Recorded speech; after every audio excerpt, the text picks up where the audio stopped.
Recently, a video went viral about Crystal, a Cinnabon worker.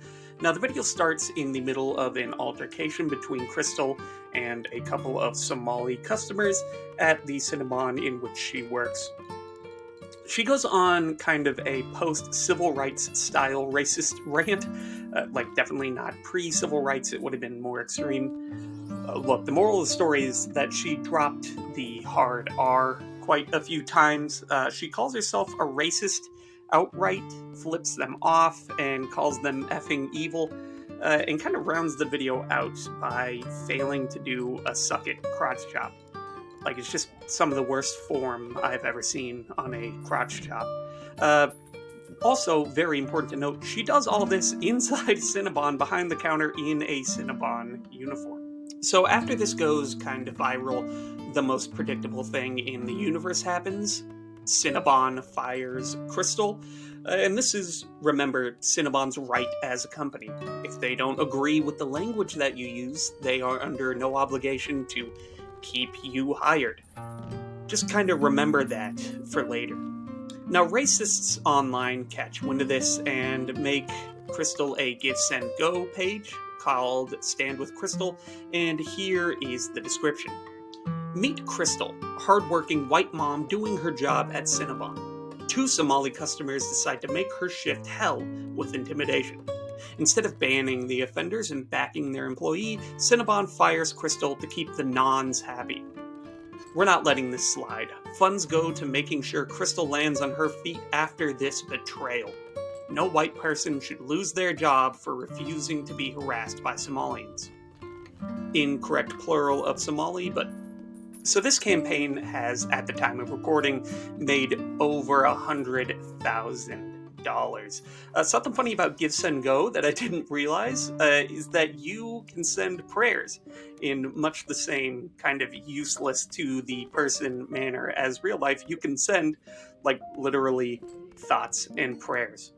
Now, there's something else you can do on Givesendgo is when you send money, make a donation, you can include comments. So let's read just a couple of these here. An anonymous giver for $10 says, "We will no longer be intimidated by Somali pirates."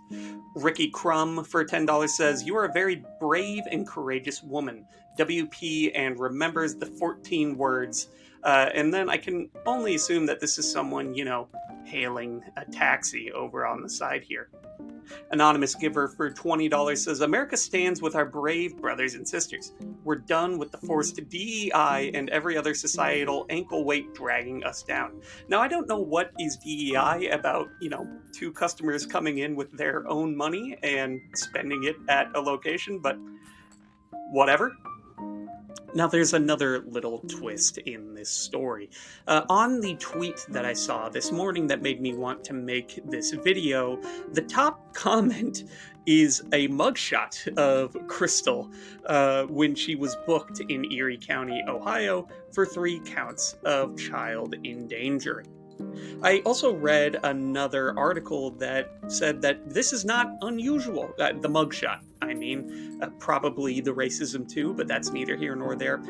This mugshot, this crime, is not unusual for Crystal. She's got kind of a lengthy criminal record. Her history includes drug possession, disorderly conduct, and driving a motor vehicle while intoxicated.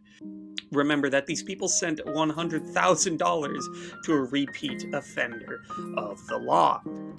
Now, all of that is just kind of background to the real reason that I wanted to make this video. These are the same people, these people that want to make sure that Crystal can land on her feet and are, including Jack Posobiec, want to withhold judgment until more information gets let out, are the same people who wanted to make sure anyone who said just about anything about Charlie Kirk's assassination were fired.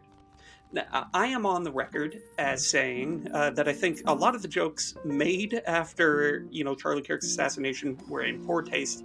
There were probably some firings that were very defensible. But there were a ton of people who were fired during that time for doing much less than what Crystal did. Their firings didn't even have, an actual tie to the company, unlike Crystal, who did this in a Cinnabon uniform at Cinnabon, to Cinnabon customers.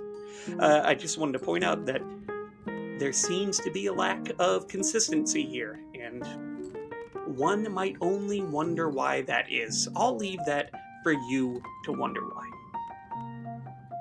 And I'm going to wrap it up there. I wanted to make a video that was a lot less scripted, a lot less editing, and see if I could just do it kind of direct into microphone at my laptop and see if I can get it out in a much quicker clip than a lot of my previous videos. So let's hope that this goes well and I can release this same day as recording. You probably don't care about any of that. If you found this at all enjoyable, please leave a like on this video, and I'll catch you next time.